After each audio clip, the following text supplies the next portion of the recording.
Alors, en ce jeudi soir, c'est Suzy qui est là pour briser la glace. Bonsoir, Suzy. Bonsoir.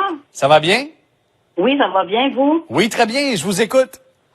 OK. Moi, je prévois changer le revêtement extérieur de ma maison.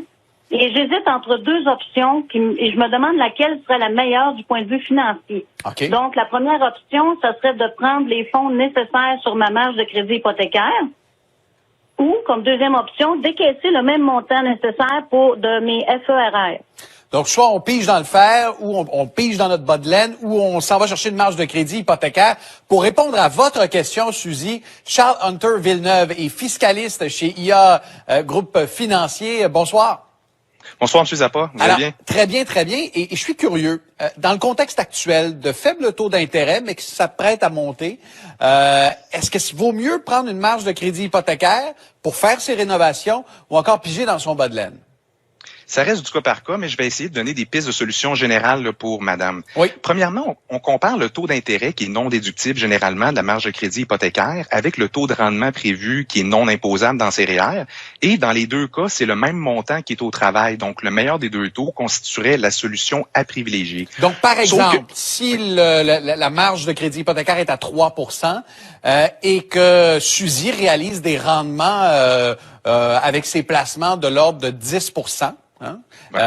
Et ben à ce moment-là, ça vaut la peine d'aller chercher la marge de crédit. Si en ce moment elle fait du 10 tant mieux pour elle et on lui souhaite, mais effectivement, ce serait mieux là, à ce moment-là de prendre la marge de crédit.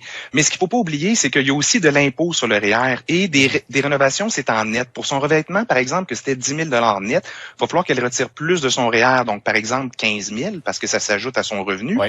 Donc, ce qu'il faut qu'elle se pose comme question, c'est à quel moment durant sa retraite qu'elle va gagner le moins pour qu'elle puisse retirer des REER. C'est à ce moment-là que ça va être le plus avantageux.